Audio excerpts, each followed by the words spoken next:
한 주간 싱가포르 뉴스 전달해 드리겠습니다. 이번 주 수요일 날 올린 영상 보시면 바람이 굉장히 많이 불고 있었잖아요. 호주와 싱가포르의 기압 차이로 인해서 1월달과 2월달에는 보통 바람이 굉장히 심하게 분다고 합니다. 싱가포르는 현재 완화 3단계 정책으로 5명까지 모임을 할 수가 있는데요. 당분간은 이 완화 3단계 정책을 계속 유지할 거라고 합니다. 중국의 시노박 백신이 싱가포르에 도착했다고 합니다. 아직까지는 사용 승인이 떨어지지는 않았다고 하는데요. 아마 곧 사용 승인이 떨어지지 않을까 싶어요. 왜냐하면 사용하지도 않을 걸 미리 구입해서 가져올 필요가 없는 거잖아요. 60에서 69세 사이의 코로나19 예방접종이 3월 말경에 시작될 예정이고요. 나머지 인구는 4월달부터 접종이 가능할 거라고 합니다. 헬스허브라는 모바일 앱에서 새로운 기능이 추가됐는데요. 코로나19 테스트 결과와 예방접종 기록을 확인할 수 있다고 합니다. 그래서 저도 이번에 헬스허브 앱을 한번 다운받아 봤거든요. 헬스허브 앱을 다운받아서 들어가시면 코로나19에 대해서 나와 있어요. 그걸 클릭을 해보니까 제가 예전에 한번 코로나19 테스트한 결과가 나와 있더라고요. 이런 결과 외에도 여러 가지 코로나19 백신에 대해서 궁금한 것들 Q&A 형식으로 나와 있는 게 있거든요. 한번 들어가서 보시면 좋을 것 같습니다. 3월 1일부터 2주 동안 다시 또 한번 무료 마스크가 배부될 예정이에요. 이번 마스크는 향균 처리가 되어 있어서 일주일에 한두 번만 세탁을 해서 사용해도 된다고 하는데요.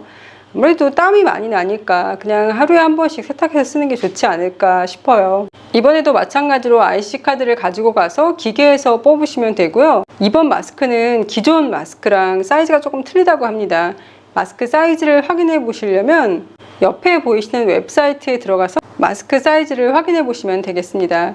그리고 일부 커뮤니티 센터 같은 경우에는 백신 접종을 시작하게 돼서요. 마스크 밴딩 머신을 커뮤니티 센터에서 근처 HDB로 옮겼다고 하거든요. 혹시나 커뮤니티 센터 가셨다가 기계가 안 보이면 근처 HDB를 찾아보시면 될 것 같습니다. ICA가 싱가포르 이민국인데요. 가짜 ICA 웹사이트가 있다는 신고가 들어왔다고 합니다. 아무래도 이민국 웹사이트다 보니까 본인의 신상 정보 같은 거를 적을 수도 있잖아요. 그래서 그걸 노리고 이렇게 또 가짜 웹사이트를 만든 것 같아요. 웹사이트 주소가 gov.sg로 끝나는 게 싱가포르 정부의 공식 웹사이트 주소거든요. 혹시 주소가 gov.sg로 끝나지 않은 웹사이트엔 들어가지 말으셔야 합니다. 싱가포르로 들어오면 지정 격리시설에 14일간 머물게 되는데요. 보통은 호텔이 지정 격리시설로 마련되어 있거든요. 가정부나 해외 노동자들 같은 경우에는 이런 일반 호텔들이 아니라 또 다른 시설이 마련되어 있나 봐요. 가정부가 새로 싱가포르로 입국할 때 예전에는 2번인가 테스트를 했는데 이번에는 격리기간도 한주 더 늘어나면서 테스트도 한 번 더 늘어났거든요. 그래서 그만큼 지불해야 되는 돈도 많은데요. 이 테스트 비용은 모두 그 가정부를 고용하게 되는 가정집에서 지불을 해야 되고요. 그리고 격리시설 같은 경우에는 이 고용하는 가정집하고 메이드 에이전시하고 반반 나눠서 낸다고 합니다. 그래서 가정부를 새로 고용하는 사람들 입장에서는 이게 좀 부담스럽다고 정부에다가 건의를 한 것 같더라고요. 싱가포르 정부에서 EP를 고용한 회사한테 EP 한 명당 매달 1,200불을 정부에 내는 거를 지금 의논을 하고 있다고 해요. 그러니까 싱가포르형 같은 경우에는 싱가포르 국민연금인 CPF를 내야 되는데 본인의 월급에서도 나가고 또 회사에서도 일부를 내줘야 되잖아요. 근데 만약에 싱가포르인하고 외국인하고 월급을 똑같이 주는 상황이라면은 싱가포르인한테 돈이 더 들어가는 거예요. 왜냐하면 CPF를 내줘야 되기 때문에. 그래서 이게 좀 싱가포르인들이 취직하는데 불리하다.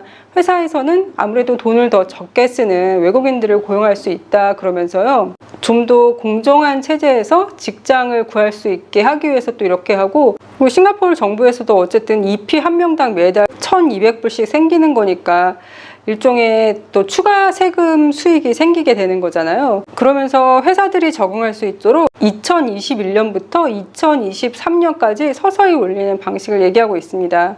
아직까지 확실하게 지금 정해진 건 아니지만 만약에 이렇게 된다고 하면 EP로 직장을 구하는 게 점점 더 힘들어지는 게 아닌가 하는 생각이 듭니다.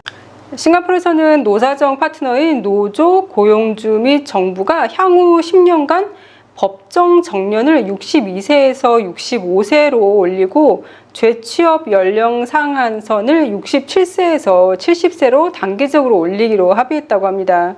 이는 2022년 7월부터 정년 63세, 재취업 68세로 시작을 하면서 단계적으로 매년 조금씩 정년 나이와 재취업 나이를 상한선을 이제 계속 올릴 건데요. 최대한 이 시기를 더 빨리 앞으로 당기자고 얘기하고 있고요. 고령 근로자가 국민연금인 CPF를 내는 금액도 더 올린다고 해요. 원래는 올해 1월 1일부터 금액을 올릴 예정이었지만 코로나로 인해서 내년 1월 1일까지 연기됐다고 합니다. 요즘 전 세계적으로 비트코인이 굉장히 핫하죠. 싱가포르에서 한 사람이 비트코인으로 사기를 당한 사람이 있어요. 이 사람이 비트코인에 대해서 찾아보다 보니까 어떤 웹사이트가 너무 근사하게 잘 돼 있는 거예요. 투자 회사처럼요. 그래서 거기에다가 본인 이제 이름이랑 전화번호, 이메일 주소를 남겼더니 그쪽에서 전화가 와서 회사가 어떤 식으로 운영이 되고 어떤 식으로 투자를 하는 거고 이거 설명을 해준 거예요. 이 사람이 너무 괜찮은 것 같아서 자기가 투자를 하겠다고 얘기를 했더니 그쪽에서 이제 해외은행 계좌를 알려주면서 거기에다가 투자금을 입금을 하라고 했어요. 근데 이 사람이 처음에 3만 불을 입금을 했대요. 그런데 몇 주 지나서 회사에서 전화가 와서 수익금이 생겼다고 얘기를 하면서 어떤 스크린샷을 보내준 거예요. 얼마 정도 수익금이 생겼는지. 이 사람이 당연히 너무 기뻐서 더 투자를 하기 위해서 그 다음에 11만 불을 보냈대요. 그랬더니 또 얼마 안 있다가 그쪽에서 전화가 와서 수익률이 좋다고 많이 올라갔다고 얘기를 한 거예요. 근데 이 사람이 다시 또 더 투자하기를 끝내고 이제는 그 수익률이 올라간 거를 다시 현금화 시켜서 돌려달라고 얘기를 한 거예요. 그런데 그러고 나서 몇 주가 지나도록 그쪽 회사에서 아무 연락이 없자 불안해서 그 투자회사에 연락해 보기 위해서 웹사이트도 찾고 했는데 웹사이트가 사라진 거예요. 그래서 그 회사 이름을 구글에 검색을 했더니 그 회사에서 사기를 당한 사람들의 후기가 넘쳐났었다고 합니다. 결국 이 남자는 은행에다 얘기해서 본인이 14만 불 보낸 것 중에서 1만 불을 돌려받았다고 해요. 그래서 이렇게 비트코인 가지고 사기치는 회사들이 있으니까 절대 이런 웹사이트 같은 거 믿고 투자하시면 안 되고요. 그리고 빌 게이츠 같은 경우에는 본인이 어마어마하게 부자가 아닌 이상 비트코인에 투자를 하면 안 된다고 얘기를 했습니다. 한 인터뷰에서 앨런 머스크 같은 경우에는 엄청난 돈을 가지고 있고 매우 정교하기 때문에 그의 비트코인이 무작위로 오르거나 내려갈 것이라고 걱정하지 않는다라고 얘기하면서요. 빌 게이츠의 생각은 만약에 당신이 앨런 머스크보다 돈이 적다면 굉장히 조심해야 할 것이다 라고 경고를 했다고 합니다. 빌 게이츠뿐만 아니라 워런 버핏도 암호화폐가 가치가 없고 아무것도 생산하지 않는다고 얘기를 했고요. 하지만 최근 페이팔 홀딩스, 비자, 마스터카드가 그랬듯이 점점 더 많은 회사들이 비트코인을 받아들이기 시작했고 기업들이 투자자들이 포트폴리오에 암호화폐를 추가할 수 있는 펀드를 출시하고 있어 논쟁은 여전하다고 합니다. 싱가포르에서 끔찍한 일이 벌어졌는데요. 한 싱가포리언이 자기 가정부를 언어적으로도 학대하고 정신적 학대 그리고 신체적 학대를 가해서 이 가정부가 결국 사망하는 일이 생겼어요. 근데 이 가정부가 20대 미얀마 여성이었는데 사망할 때 몸무게가 24kg이었다고 합니다. 24kg이면 진짜 어마어마하게 마른 거잖아요. 게다가 싱가포르 가정부로 온 게 그녀의 첫 직장 생활이었다고 합니다. 하늘 아래 모두 같은 인간이라는 거 잊지 말고 살아야겠습니다. 고인의 명복을 빕니다. NUS 예일 졸업생들이 6개월 안에 90%가 취업을 하고 있다고 하는데요. 가장 월급을 많이 받는 과가 사이언스 윌 어널즈라는 건데 이 뒤에 어널즈가 붙으면은 그냥 일반 사이언스 학사하기보다 더 넓고 더 깊게 공부를 하는 거라고 해요. 그리고 의대, 컴퓨터 사이언스, 법대, 비즈니스 분석, 정보 보안, 컴퓨터 엔지니어링 분야가 월급이 5,000불대였고요. 가장 월급이 낮은 학과는 사이언스, 환경, 음악, 예술 분야였습니다. 전문성이 떨어지는 분야의 졸업생들은 코로나19의 영향으로 취업에 더 어려움을 겪었다고 전문가가 얘기하고 있는데요.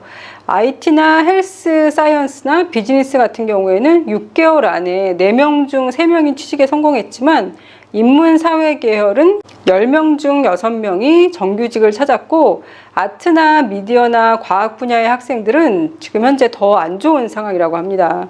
싱가포르의 4개 국립대학의 학생들 5명 중 1명 이상이 현재 시간제나 아르바이트 근무를 하고 있다고 합니다.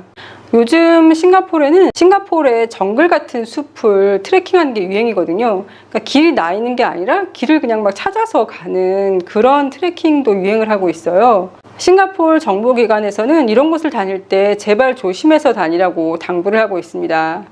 저도 가보고 싶은 곳이 있는데 혼자 가기에는 거기가 좀 위험해 보이고요. 신랑이랑 같이 가려고 했는데 토요일에 가면 제일 좋을 것 같은데 제가 공부하는 게 토요일 같은 경우에는 아침 9시부터 6시까지 하거든요. 그래서 당장은 시간이 낼 수가 없을 것 같은데 그래도 혹시라도 다녀오게 되면 영상 나중에 올릴게요. 풍골 지역에서 야생 멧돼지가 2명의 여성을 공격했는데요. 심지어 한 명은 야생 멧돼지한테 1m까지 끌려갔다고 합니다. 싱가포르인들보다는 외국인 간호사가 더 많다고 하는데요. 좀 더 많은 싱가포르인들이 간호 분야에서 일하게 하기 위해서 임금 상승에 대한 안이 나왔는데 거기에 대해서 임금 상승뿐만 아니라 커리어에 대한 직위 상승이나 일하는 환경 등을 개선시켜야 한다는 의견이 나왔다고 합니다.